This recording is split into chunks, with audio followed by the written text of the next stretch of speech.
Uh, my pleasure, and I'm going to brag on us for a moment. Sam Kim, Managing Director of New Ventures, joined us 3 weeks ago. Pleased and proud to be able to recruit Sam. Those of you hopefully will get to either today or soon get to meet him. If you ask me, what has Texas A&M Innovation accomplished? We've done a lot of things. I think one way of demonstrating what we've accomplished is we're in a position where a guy like Sam is willing to join a team like ours. And so really pleased for that. And we're going to talk about starting strong companies with some emphasis on the word strong, because we can all start companies, but we don't want weak companies that are really just shells. And so both of these guys have started strong companies. And Brett, Sam will introduce Brett, and he can introduce himself, is a company that Sam has worked with. So with no further ado, Sam. Hi, everyone. Thank you, Pete, for those kind words. My name is Sam Kim, and I am really excited to join the Texas A&M community as the Managing Director of New Ventures. I think that there isn't a better platform for someone like me to come and just leverage the platform of A&M. A&M has so many unique resources that other universities do not. I mean, think about the Rellis campus, think about the Bush Combat Defense Center. We're building a space institute. We've got campuses in Houston and Fort Worth, building a new one in Fort Worth, hypersonic testing facilities. Just, you think about universities across the country and around the world, honestly. You know, Harvard doesn't have those things. MIT doesn't have those things. Stanford doesn't have those things. And I feel like A&M is in a unique position. Really, the table has been set for us to take advantage of and start really impactful new ventures. So a little bit of background on myself. I've spent my entire career commercializing hard science technologies. I've been a researcher scientist myself, have been an entrepreneur operator, and most recently an investor, focusing all on hard science early stage companies and primarily spinouts from academia. And Pete's heard this before, but I call them hard science, not because they're hard, tangible, physical technologies, but they're just hard to commercialize. It takes more money, takes more time, takes different types of investors, and there's just a lot more pitfalls for a hard science company. And I think you need to have a certain level of expertise, just on the technical side, as well as experience commercializing these types of technologies. And so maybe before I get too far down that path, you know, the most recent thing that I've done is started a venture fund called Bandgap Ventures out of Austin, Texas, where we focus explicitly investing only in hard science technology spinouts from academia. Brett is the CEO of Electroninks, the first company that we ever invested in. So before I get into our investment thesis and how we identify strong investment options, I'm going to let Brett give his introduction. Sure. Thanks, Sam. So I'm Brett Walker, CEO of Electroninks, co-founder of Electroninks, and yeah, I met Sam. What was it? 2014, 2015. It's been a hot minute. It's been a long time. It's been a long time. I've known Sam for a while, and so my background is I have a Ph.D. in materials science and engineering from the University of Illinois. I then postdoced briefly at Harvard. And then my dissertation technology became the fundamental IP behind Electroninks, which is, I won't get too far into the weeds, but it's metal organic decomposition technology that we use primarily now. We've now had the good fortune of finding a really good market fit insofar as back-end semiconductor packaging. But really what it is it's high-end metallization techniques to displace something like vacuum-based or other really, really high-cost, high infrastructural need metallization that you typically see in a semiconductor line. And to that end, our headquarters is in Austin, so we have roughly just under 40 people in Austin, and then we have our APAC headquarters for our customer support and failure analysis supports. Headquarters is just outside of Taipei in Taiwan. And then we have another office in San Diego as well, co-located with one of our strategic investors, which I'm sure Sam will get into as well as far as investment thesis, Merck, who is one of our large strategic investors as part of the company. Mhm. So it's been an interesting road. I started the company in 2013, and it's still going strong. And material science, I really learned to appreciate. You don't find many venture funds that invest in something like material science, because material science is a very necessary thing for a lot of technological advancements. But to Sam's point, it's hard to commercialize. It's not like a Facebook or something else like that, where as long as you get some sort of critical user base and then you get ad revenue and everything's peachy after that. It's slightly more convoluted than that we might get into. So having investors that have the sort of mindset that Sam has made all the difference for us, and also helped us build a very strong technology portfolio right here in Austin that we use globally. So I think that's a good enough intro for now. Yeah. And I just want to say Brett is one of the smartest, most hardworking people I know. And it's been a pleasure to work with him. But maybe I can get into why we wanted to invest in Electroninks. I kind of have three pillars of things that I look for in startup ventures. Number one, let's just start with technology. I think the technology has to be substantially better than the incumbent technologies. And I'm not talking about 10 or 15% better. It has to be 10 or 100 times better. And that's because incumbent technologies, especially in hard sciences, are very embedded. And really, to dislodge one of those incumbents, you have to bring a significant value to the table. And so, yeah, you may not end up being 10x better, but that's the target, right? We got to be looking at a technology when we're evaluating it to be orders of magnitude better than what's out there already. And it has to be patent protected, or it has to be defensible with barriers to entry. So that's kind of my first pillar. The second pillar is that hard science technologies cannot be developed in a garage. And so whenever I get a pitch deck from someone that says, hey, my buddies and I, we did this in our garage and we, created this crazy new material, yellow flags start going up. Hard science technologies take millions of dollars and years just to develop to the point where maybe VCs might even look at it. And so I think non-dilutive grant funding is a huge part of the types of technologies that I look for. And it's a huge advantage for not just investors, but also the entrepreneurs. You don't have early stage dilution, which is going to be the most dilutive in the fundraising process.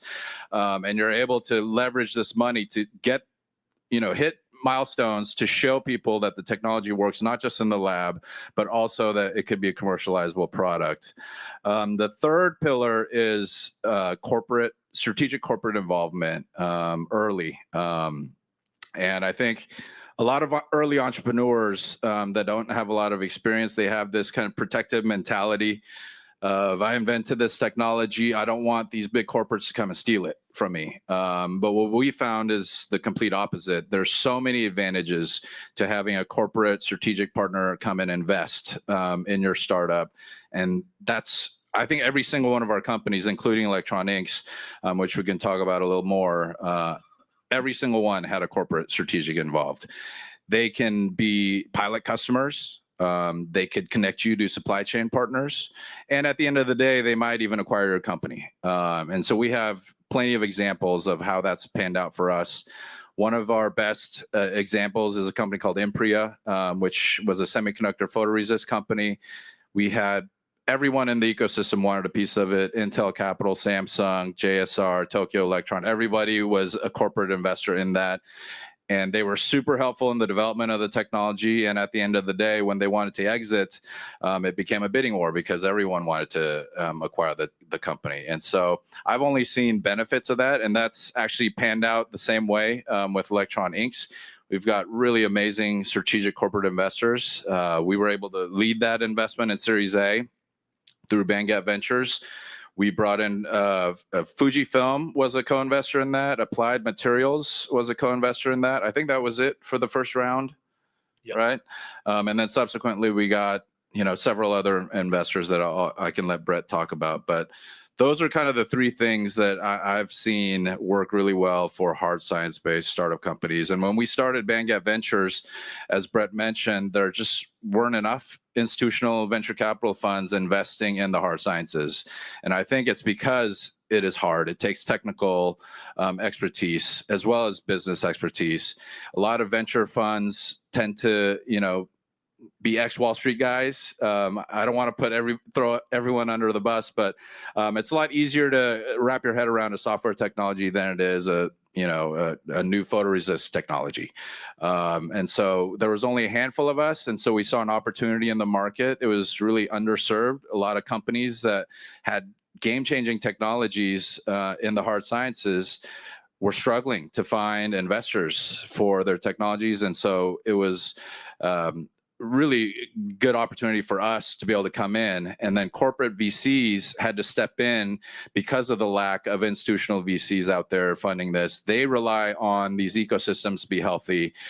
They kind of see it as an offset to their own internal R&D expenditures.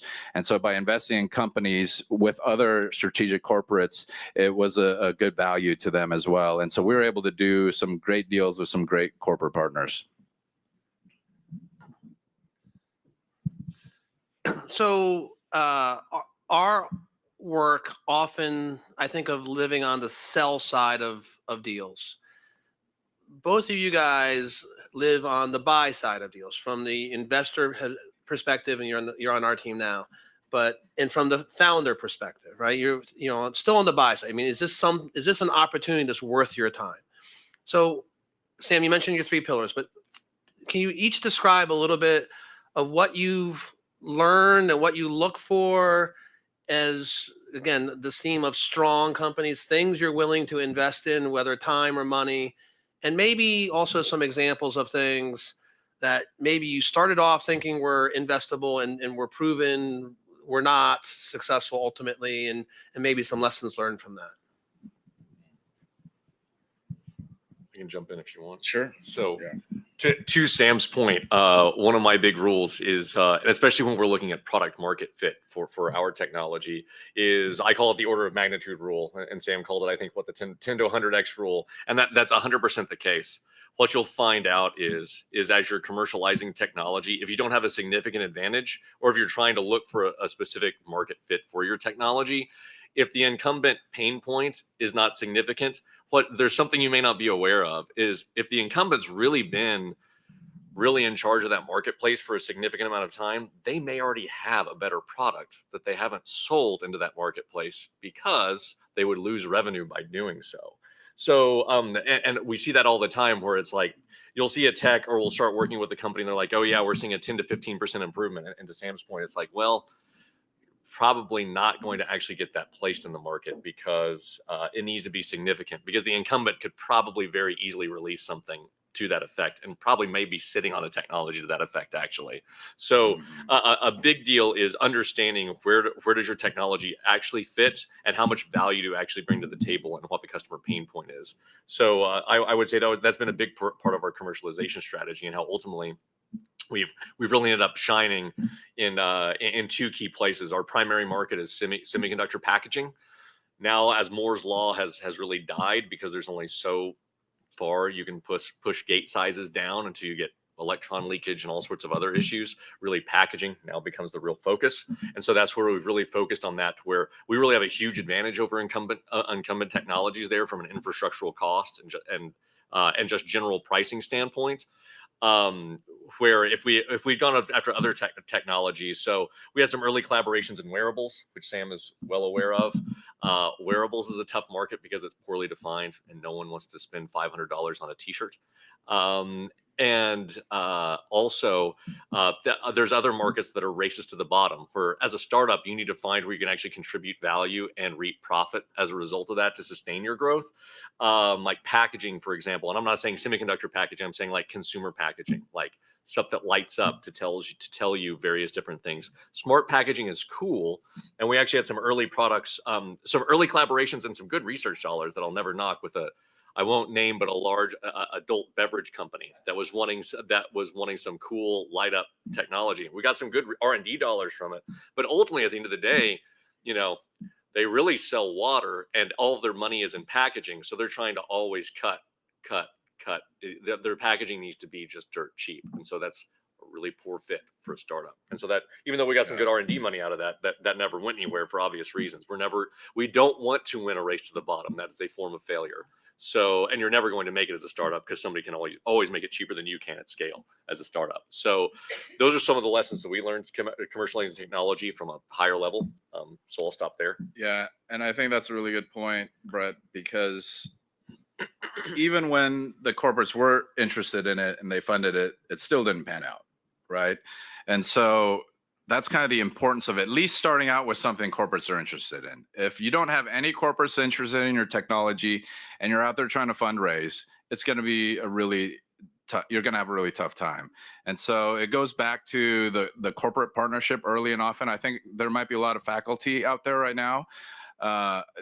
Corporates might be sponsoring your research. That is a signal from the market saying, hey, there's a pain point in the market and we're interested enough in the research that you're doing that we're willing to put dollars down and to see what happens with the technology. And so if you don't even have that and you're just out there trying to shop at technology, it's going to be really tough because, as Brett said, even these corporates will just be experimenting and trying to see what may or may not pan out, even when they're interested. So I would highly recommend finding corporate partners that want to either co-develop the technology, sponsor your research, or invest in a startup that you've started. And that just momentum builds momentum. If you get interested people from the market saying that they want this, it just goes a long way with the fundraising and everything else down the road. It can, not taking pride in failures, but can you think about something that you entered into, obviously with the hope that in the expectation that it was going to be successful, and then was not successful, or at least not as successful the way it was, whether it was a product pivot or, again, maybe something that was just in general a failure, and again, and is illustrative of things to avoid for starting companies. Yeah, I have something. We invested in a big industrial carbon capture technology that had the interests of all the big energy companies out there. We invested, and there was a lot of excitement around it, and the valuations just kept going up and up and up. And so as founders, I think, people were just excited that all these corporates were interested, and the valuation was, hundreds of millions of dollars. But you have to be really careful about valuation because as soon as you hit a bump in the road, your valuation is so high that no one else wants to invest in the technology. And so I think there's a big need to match the valuation with the true stage of the technology. You don't want to get ahead of yourself just because everyone's excited about it. A lot of times corporates pay less attention to the valuation. They're just interested in whether the technology works out or not. And so that's just a failure that I've seen. And we did hit a bump in the road. Some of the byproducts that we were trying to sell that were off takes from the carbon capture process, they hit a really big kind of macroeconomic hurdle. And all of a sudden, we were at a valuation that was much too high for anyone else to be interested in when we didn't hit the next milestones and hit the revenue targets that we wanted. So yeah, that's just a lesson learned. I will never invest in technologies just because a bunch of corporates are interested and the valuation just keeps going up. No, along those lines, being on the other side of the investment aspect, as far as seeking investment and getting outside investors, to Sam's point, it's really important to get interest, but it's also really important to actually gauge what your total market size looks like. I've seen a lot of failures based very similarly on the founder side towards what Sam is talking about, to where, I mean, you can just do basic back of the envelope math, and it's like, if this thing became as popular as the iPhone, this will basically just be a 4x over a 4x over the last round. It's like it's like there's just certain basic mathematical metrics you need to have as far as understanding what the technology is, what the true value is, while at the same time being considerate. Like your investors really become like your company's family, so to speak, as far as they're on your side trying to see it succeed. And if you put the technology in a situation where, this is really great, this is really exciting, but there's got to be a balance between, okay, there's a reasonable valuation behind it, as well as, okay, if there's a slight dip in the road, I didn't just take all my Series A investors through the mud as a result of it. And everybody's got to take a huge hit, and we've got to recapitalize the cap table into a whole different investment structure. I've seen that happen a lot with new tech as well. So there is really I would say, an ego check. Understand that you got to be passionate enough about your technology to understand that it's important, and be willing to put in the hours to make it important, but not so passionate about it that you bluntly develop a God complex and think this is going to save everyone. Like, it's probably not. Just as a spoiler alert. And we will take questions from the audience, and including online. So I'm hoping it's obvious to folks online how to enter questions, and we will collect those and submit those. I want to ask just sort of thoughts about building team. Sam, I hear you talk about get input from corporates. I think lots of our companies, we start them and they're the gleam in the eye of somebody, and it's, we're starting from nothing, and we're going to try to grow and build a team and advisors. And just talk a little bit about how you've seen that be successful. And again, maybe if there's some pitfalls you've seen that we can maybe avoid. Or Brett, obviously that's entrepreneurship 101. The team is the most important thing. That's what VCs are investing in. I can say that with Electroninks, that was a huge success. And we invested in Brett and his ability to navigate the inevitable pitfalls and hurdles and obstacles that were going to come our way. And we've seen quite a few. Yep. No doubt. But he's resilient. He survived it. So I truly think that your ability to not give up and believe in yourself and your technology, and make it through the tough times, that's a huge part or characteristic of a successful founder. Some red flags that I've seen are management teams that are husband and wife, or family members. That typically means that they just haven't looked hard enough for people to fill out the management team. And so I've seen that a lot of times, especially with academic spin-outs, faculty. Hey, my wife's really good at business. But I've seen that fail time and time again. So I would recommend against that. I don't know, Brett, do you have any? To back that one up, I cannot tell you the number of startups that I've seen come out of academia or other just good tech startups that I would say that, unfortunately, I would say, oh, your wife at the time, basically. It's a lot of stress, and on top of an already, serious relationship, it can be very, very, very difficult. I would also say, like, to Sam's point, hiring hiring your early team is extremely important, and navigating that is it's a really odd balance that it's hard to quantify on, like, what makes a really good startup. Your early team that you bring in, and so the people that are really successful just know what it takes and will just put the nose to the grindstone and get it done, and know what their objectives are. And you as leadership need to clearly define what you're expecting from them. I will say, one of the big things I see in startups on the flip side of it is, like, I'll admit, my least favorite thing is terminating coworkers. And that's because I think it's a form of failure. It's not that the coworker necessarily failed. It's clearly it wasn't a good fit on both sides. So there's something as part of the recruiting exercise and hiring exercise that also that sort of overlooks something. So it's certainly not like it's all that person's fault.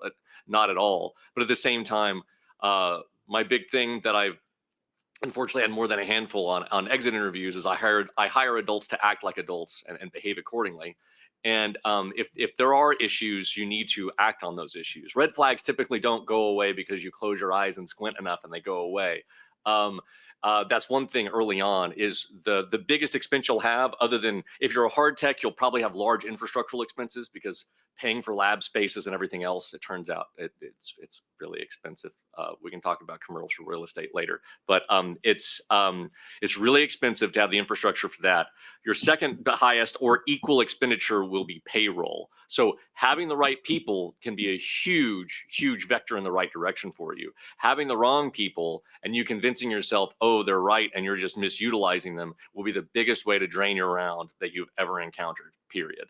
And I cannot tell you how many founders I've seen that have had an explosion in valuation.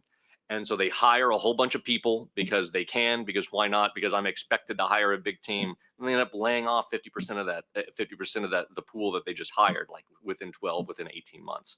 So it's very important to understand that you scope out what your actual expectations of your new coworkers are.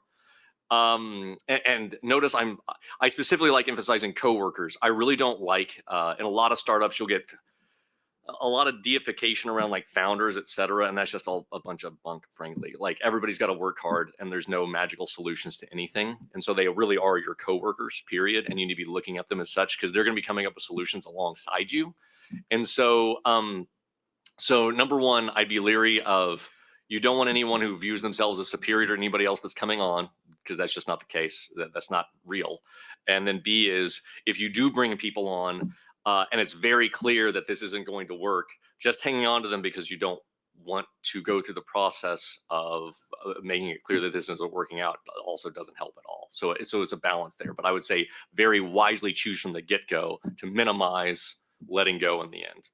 There will inevitably be some level of termination involved. It's the way companies work. I don't know of any company that has a perfect hiring record. If so, please talk to me like right now, and like interrupt and talk right now. But I think that's a really important aspect of understanding what you're doing when you're hiring people. Yeah, for sure. And I think it's especially important in the earliest stages. The founding management team. I feel like too many startup companies, especially spin-outs from academia, they've learned in their entrepreneurship class that management team is the most important. That's what venture capital is looking at. But they try to fill out, a professional-looking management team. They hire a CFO. Oh, we need a CFO. We need a CMO. We need a CEO, and we need to fill all the C roles. But they're just kind of paper. They don't actually they're not going to perform the tasks that really need to be performed for the startup to be successful. They're just doing it so they look good on paper. I would highly recommend against that. I've seen that fail time and time again. And especially in the earliest stages, the founding team is going to take huge chunks of equity, and when you have an issue with a management team, a founding team member, and you have to terminate them, that causes a lot of problems down the road. So I think as an early stage startup, be really careful. It's much easier to hire than it is to fire. So really only hire. I think Brett has done a good job with this with Electroninks. Hire as necessary. It took you guys forever to hire a CEO, I think, right? CFO. Or I mean a CFO, I'm sorry. Yeah. And it was maybe too long. No, but I think they were waiting for the right fit and at the right moment in time for the company to hire that CFO. Not every startup needs to have a CFO from the get-go. You can outsource a lot of that work. So that's just something that I've seen time and time again, especially with inexperienced entrepreneurs trying to fill out a management team from the get-go when the timing is not right. So I've got one more question, and then we will start looking to the online. Chris is either giving me the peace sign or there's got two questions on the phone. So my last question is, startup companies need to be focused, but Brett, I'm going to start with you on this one. You talked about being attentive to customer feedback, right? And so just share some thoughts about being receptive and knowing, when is the right time to adjust a company focus, product focus versus staying the course in a startup company? The right time to focus on when customers are interested in your product is when they're paying you for it. and not asking you for free. So that's a good win. And you'd be surprised. I know that sounds like really I'm not trying to be diminutive on that argument whatsoever. You'd be surprised at how many, especially in academia, as I spun mine out of academia, people are really excited about a new problem set. And well, make your customers actually be customers by proving they're excited about what you're solving by paying for it. Otherwise, they're not a customer. I don't know what you call that relationship, but they're getting a lot out of it and you're not getting very much. So it's actually established what a customer looks like very early on. And then beyond that is, I think every startup goes through this, especially like in a more where your application can have a bunch of different technology applications in various market spaces. So ours was a materials technology, and eventually, so there has to be some level of commercialization, like timeline and pipeline. So okay, so you've separated out who's actually paying for your technology and who thinks it's interesting enough to get free samples from you, which by the way is everyone. You'll kill yourself doing that. And so you've sort of gone through that fork in the road. Well, then it's understanding, well, where is my product as it sits right now without a bazillion hours of development effort and a huge payroll of development efforts?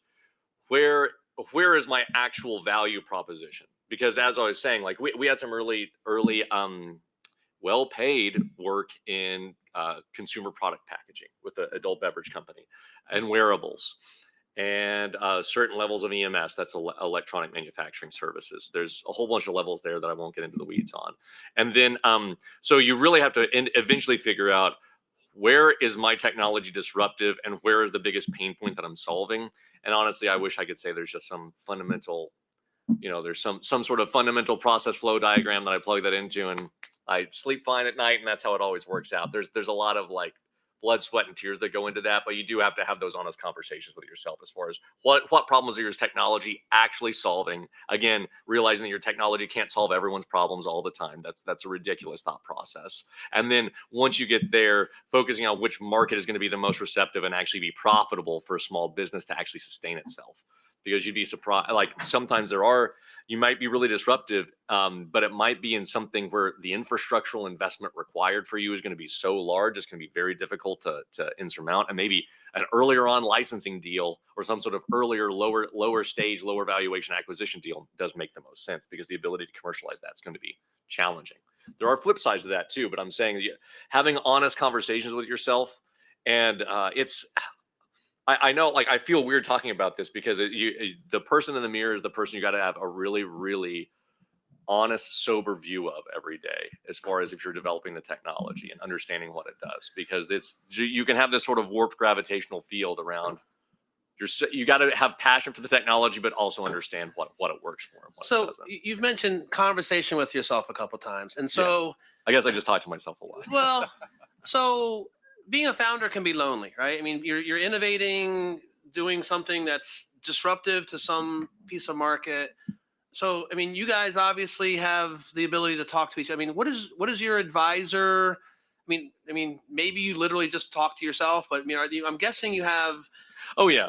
Advice. So, talk about what your advisor group looks like that you're able to bounce ideas off of in a trusted kind of way. So I met my co-founder early on while I was commercial. So I had decided to spin off my technology at the University of Illinois. So I'd moved back from Harvard to the University of Illinois Incubator Park, which was because Cambridge, Mass might be the most expensive place to start a business ever, by the way. That was most of my math around that. And so, and then I got introduced through the Office of Technology Management there to a commercialization group up in Chicago, and we just sort of happened to meet there. But he was based out of Silicon Valley actually, and was back and forth for some personal reasons. And so it was meeting someone with similar goals that had an augmented experience set. So I knew the tech backwards and forwards because I developed the fundamental technology, but knowing the ins and outs of the business relationships between the people I would try to commercialize in Silicon Valley. This is my co-founder Melbs, who, if you look up on the site or whatever, that's Melbs, by the way. So who really knew the commercialization avenues and where to take this. And so it's very important early on to get a good trusted advisor group that isn't just copies of you and your skill set. Because if you should have confidence, and at least, I'm not saying don't have any other technical people on the team. That's not what I'm saying. But what I'm saying is you need to understand where you're weak and augment there, not have redundancies where you already have at least some sort of hopefully reasonable skill set. Yeah, and I think Melbs is the perfect complement to you, and you guys have worked really well together. But I just want to touch on a couple of points that Brett made earlier. I see so many pitch decks where, you know, they've developed this new technology and it's the answer to everything. We could go here, we could go there, we can do this, we can do that. And those quickly go in the pass pile for me. That just means that they have not done enough research to understand the market fit. And I think it comes down to, you know, you need to look at unit economics. How much does it cost to make this? How much is it worth to the person that you are targeting to sell it to? And so I think that's a really big piece of it. I don't think pitch decks that say they're the, you know, the answer to the world's problems is going to cut it. You need to really drill down and identify the specific problem that you're solving and specifically how much value you're providing to your customers. The other piece that Brett was talking about, sample hell is what we called it. Big companies come to startups and take advantage of them all the time. And as a startup company, you're excited when a big company like 3M or Intel or somebody wants to come and work with you. And yes, there's a lot of advantages to having, you know, those guys engage with your company, but it can quickly get out of hand when they keep asking you for this sample and that sample. And that was good, but how about this way? And so I think that Brett learned really quickly early on that if the customer isn't willing to pay for it, then it's not worth it for us to investigate. So I thought that was a really good point. Great. I see Deb joined us, so thank you. Hopefully your group online is getting to participate. And we're going to take the first question from online. Go ahead, Chris. Sure. Thanks to Cheyenne for submitting this. What is the best approach to researching the market if the target market data is not available?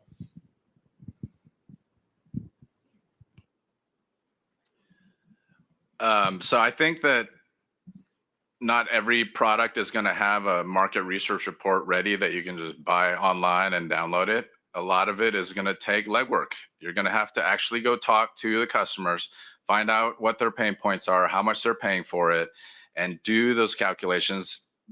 We get so many pitch decks where they talk about the total market is $5 billion. I roll my eyes at those. I love to see market sizing where they have gone from the ground up rather than top down, going from this is how much our product is worth, this is how many customers there are in this region, this is how many there are in the United States, and kind of build from there. And so market research is research. It's called research for a reason. You have to go and do the research. Not everything is available just to download online. So sorry if that was harsh. No, I completely agree with that. It's there are a lot of markets that you will know players in that market, and via whether or not they're large or small, you can talk to other suppliers in that market. You can talk to customers. There are ways to find that out. And no, there might not be some sort of succinct. I pay $2,000, I can download a 168-page, very detailed report of market segments, et cetera. That doesn't exist for every market. I realize that, but to Sam's point, research is research. The data is there, it just might require more digging. And please, everybody in the room, if you have a question, just put your hand up. There goes one. We're bringing a microphone so everybody can. I'd like to hear from Electroninks Inc.'s. Is it Brett? Yeah. Okay. Congratulations on your packaging material. It's what, 50% of semiconductor costs. So it's got to be a real breakthrough. That's great. My question for you is, take us through that murky water. So leaving the university, how that worked. What could you give feedback to A&M on? What could we do better? Or what are some of the things that organizations you worked with did well, and what were some of the challenges of the spin out process from the university? That's a good question. It's something I haven't thought about in a while. So no, I like that question. So I will say, and not coming from the Texas A&M system, I'm not familiar with all of the organizations you have in place. No, I get that. No, it's so long as there's for me, there was a very straightforward pathway of there was IP disclosure, because I did this as a graduate student. The fundamental IP for my stuff came from the University of Illinois, where I got my PhD from. So there was IP disclosure, and then that was under sort of the patent pending period, and then the patent was issued. Granted, the patent didn't actually get issued. With chemical patents, it's a several year process. That's not like a snap your fingers and here's your patent sort of a thing. But because I was starting a startup, and I did already have, so out of the gate, I did get a decent amount of non-dilutive funding and some customers up front as well. So it showed that I was some level of serious. This was before I even had met Sam at that point in time, before I moved down to Austin. And so they were very easy to deal with as far as giving me an exclusive license and making sure I could access my own IP. So as long as that's really what set up the road for me, is having clean, clear, easily definable a license agreement to where I had access to my own IP, and the conditions around that access were very clearly spelled out. So, and I think a lot of universities have that set up. Again, I'm not familiar with the ins and outs of the Texas A&M system, but it's not an uncommon system to have set up. And so long as that was set up appropriately, and then sort of the expectations of license maintenance and what the fees would be associated with that, I found that part of the process to be relatively straightforward. Honestly, my biggest pain point early on, and honestly, it's still a headache, but the biggest pain point you have early on that I had with hard tech, from a just straight up cost and commercialization standpoint, minus the people equation and everything else, I'm like doing the classic physics thing and like assuming away all the hard problems, right? But it's like, anyways, assuming away all the really hard stuff, it was infrastructural costs. And so having the infrastructure, so I will say I did have the good fortune of having like a really good incubator space. So number one, my professor I started off at zero cost.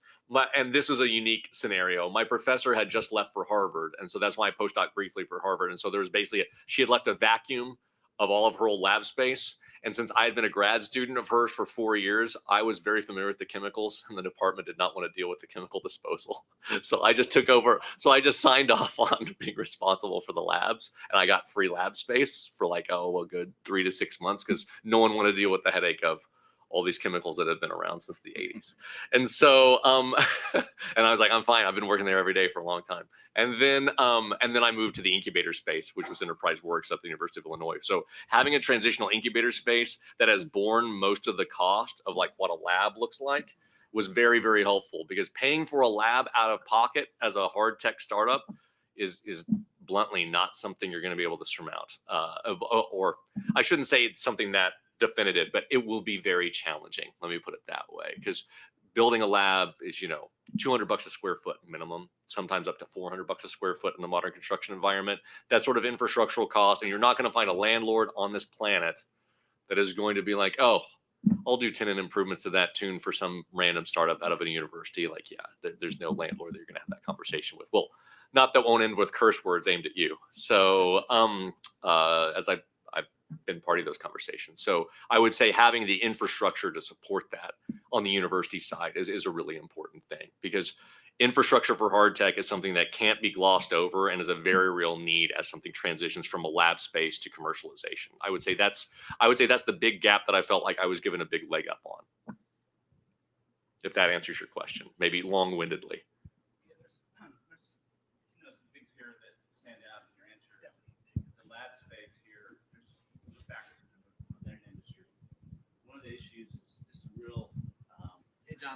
This real concern about not using university resources for personal gain. I mean, I think about it when I'm thinking about my projects. I got to separate. And it sounds like you had an easy path through managing your lab to use university resources. It was much easier than what your average student or faculty member would experience due to that unique situation that I mentioned. It allowed me sort of a buffer space. But to that end, I would say, like, I've heard a lot of professors, because I've worked with a lot of professors in my time, mention that similar thing. Normally, so long as there's a relatively well-defined pathway for commercialization and sort of an encouragement of commercialization through whatever I don't know what the term is for the Office of Technology Management is here, but everybody has their own 3-letter acronym. But regardless, everyone has a similar commercialization pathway as far as how the university manages the IP. And so long as that's something that's already been disclosed to the university and managed by it, I've not heard too many professors have a hard time with that, because then it's no longer really your personal gain, bluntly, because at the U of I, it's the board of trustees, right, that actually owns the patents. And so like there is a clearly defined gain to the university for you exploring the commercialization potential for that. Now, I'm not saying you could rob from grant money or other things like that. There's accounting that needs to take place, and proper accounting that needs to take place. But typically, so long as it's been properly disclosed and it's a technology that's under the university's umbrella, so to speak, I found that typically can be navigated. But granted, that's from my experience. I'm not trying to force that on any sort of other infrastructure.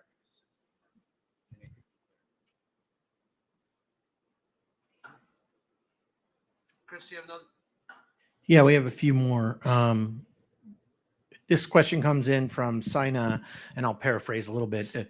They're an autonomous robotics company in the aerospace and defense industry that actually started in Bryan. They've had some difficulty fundraising, and they've now expanded to the Bay Area as a strategy to attract more fundraising. And they're asking, your thoughts on that strategy of having difficulty fundraising in Texas, and whether moving to the coast is a more effective strategy. You want to jump in on this one and I can jump in? Or is that what directed at me? I don't want to be disingenuous to the asker. Anyone can answer. I mean, I'll just say a couple of quick things. I think that there is a bigger concentration of institutional VCs in Silicon Valley and maybe other places more so than Texas. But we're trying to change that. Maybe we'll start in College Station and build an ecosystem here where we will attract institutional venture capital funds to come and invest in technologies. I think there are still a handful of institutional investors in Texas that might invest. And if not institutional investors, I think you got to kind of, depending on the stage of development of the technology, you have to target different types of investors. And this, again, is one of the things that makes hard sciences hard. I think institutional investors, they're looking to do kind of a Series A where the technology has been developed to the point where maybe you've incubated it in a university, with a university or some type of accelerator incubator program. And to get to that point, I think you might have to start looking at other types of investors like family offices and angel networks and things like that, or high net worth individuals, just to bridge the gap until you can prove the technology enough to be able to approach the institutionals. And I think there's a handful of them. Maybe I can help the questioner with some connections. But like I said in the beginning, hard sciences is hard, and there's not that many investors that invest in these types of technologies. Along those lines, so as far as like completely, packing up and heading to Silicon Valley just for investor exposure, I think that's kind of risky. To your point, I'll admit the investor pool. I mean, Silicon Valley is called Silicon Valley for a reason. There's a large investment pool. There's a lot of capital that's deployed on riskier things towards tech development. To that end, though, one thing I will say is one thing that I wish we discovered. If I could turn back the clock, and you could say this about 5 million different things, admittedly, is I would say non-dilutive government funding in the form of where the government's actually your customer, though, not like a grant partner in the form of NSF like you normally get involved with academia. DoD funding is a very real thing, and no matter of the administration or the policies, et cetera, the U.S. spends a significant portion of its GDP on DoD funding, period. So there's a lot of funding opportunities out there, especially for areas where our near peer adversaries are at least ostensibly making large gains in those areas. So I would say any well-written proposal there typically can at least find some sort of home from a customer basis standpoint in the DoD. And that's something I wish I'd found earlier. And as I was mentioning earlier on, that's one of the pillars of our investment thesis, is that you got to go after the non-dilutive grant funding. Every single one of our companies has pulled down millions of dollars in grant funding to get the technology to the point where venture capital was interested in it. Brett, can you talk a little bit about how Electroninks navigated that? I think you guys have gotten a lot of grant funding from DoD, DOE, different funding agencies. That's correct. So one of my non-dilutive grants off the bat was from the NSF because they're interested in seeing university technology, fundamental technology commercialized. The issue, and I have nothing but good things to say about the NSF program, and the NSF is very transparent, and the rub on the back end of the NSF, there's no phase. You can do a phase 1 SBIR, you can do a phase 2 SBIR. There's no phase 3 because the NSF cannot be your customer, period. So don't delude yourself into thinking like, oh, this is going to lead into something bigger. And they are very transparent up front. There is nothing bigger. We are the NSF. We fund fundamental technologies. So transitioning that over to organizations that have that actually have funding and have a customer base to you. So both myself and my co-founder are Incutel postdoctoral scholars, and so that's basically the funding arm of the intelligence agencies. And being a U.S. citizen has its perks there. As far as we both held clearances previously in other lives, and so it also sets up Incutel to be an investor by deal flow, not by actual capital amount, but by number of deals. I think Incutel's the largest investor in the United States. It's something insane. For very obvious reasons. The U.S. wants to be up and up on what all the newest technologies are. So I would say that's something that's relatively underexplored. And then we did also look at we have a lot of DoD funding as well, just not outside of Incutel, where there are several accelerators for DoD funding where there's like retired top brass, frankly. So they know the inner workings. The biggest problem with being an academia related person and commercializing your technology inside the government is just not knowing the lingo and not knowing how the architecture and organization works.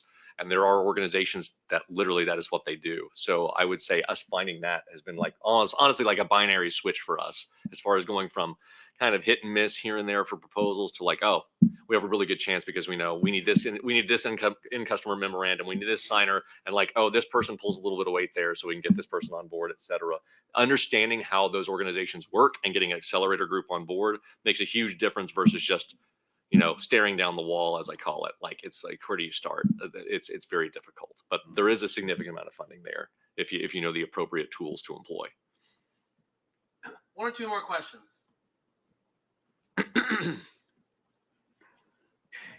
Got another one from Lizeth submitted online. Do you have a formula to choose whether to invest in a new startup? If so, can you please share what the elements are and the weight of those elements? Thanks. I don't have a formula. I think the three pillars of my investment thesis are kind of general guidelines, but everything is on a case-by-case basis. I think when you meet a founder, you get a sense for a lot of the intangibles that you can't put a number on and weight it and have a mathematical formula for. Brett was, one of our Electroninks was one of our first investments. I knew it right away. The guy was brilliant. He knew what he was talking about. I had developed, some ink technologies in the past, so I knew the market immediately and the impact that it would make. So it was just a really easy fit for our fund and for myself. So no, there isn't a formula. I think the three things that I look for are really key for hard science technologies. But that's not to say that those are the only things that make successful hard science technologies. So Sam mentioned something there that sounded like serendipity, that he happened to have some background that was related to the technology. But I think that's really something profound there. As a founder, somebody looking for funding, finding the right investor is work, and you're going to hear no a lot, and you have to be resilient to that. And it's not, most of those are not no, well, not necessarily no because you're a bad company. It's because they're not the right investor. And Sam could have been identical to himself, but maybe not had that perspective. And so it really, you have to be rugged and resilient and go find the right investors. And that's doing a lot of diligence and really, understanding who people are, getting referrals from one investor to the other to find the right kind of person to connect with you as an investor. Because you can see it. This is a partnership, right? It's not just Sam didn't just write a check and tell me when I get 10x my money, right? This is a partnership that's happened here. And so you got to find the right partner. One more question. I saw a couple hands go up. All right. So you were quicker this time. Yeah, just a simple question. Hold on. Yeah, simple question. It builds off of the last question. In fact, what sort of financial metrics do you look for in your pitch decks? What catches your eye as an investor? Financial metrics that you need to see before even looking at the pitch deck again? I'd say the biggest thing for me off the top of my head is traction, actual real commercial traction with paying customers. And I think Brett touched on that. If real companies are paying for your product already, that is the biggest indicator to me that there's market interest and that we should be interested in take a look. If you don't have that, you could have the best projections in the world, but really it doesn't mean that much to me. It's just paper. The moment that you have someone willing to pay money for what you're providing, that is a big signal to me that there might be something there. I'm going to add something to that. You know, when you're making a pitch, you're asking somebody to believe in you. And I've done it myself. I've seen, as much as I've not been an investor, I've seen lots of pitch decks. And the moment there is one thing in that pitch deck that I know is false, the entire credibility of everything else goes out. And so I really encourage, again, for myself, I want the hockey stick. I want to, I need to be 10X. And so I need to have, these massive revenues in 4 or 5 years. And so I'd make some bold assumptions and I do whatever. Anybody that knows the market, like Sam did here, would call BS. And therefore everything, no matter how valid anything else you said, it's all out the window. So I would really, and to that answer, I would encourage, don't do anything too boastful because it has the potential to unravel everything. So thank you for being here. Sam has been here for 3 weeks. And so incredible learning curve already. And just, again, such a privilege to the time we've had. Brett, thank you for being here. Thank you. I think we can all be around for a little while. Please enjoy the snacks and drinks and each other, and spread the word. Hopefully you found this valuable and encourage others to show up next time. Thank you very much.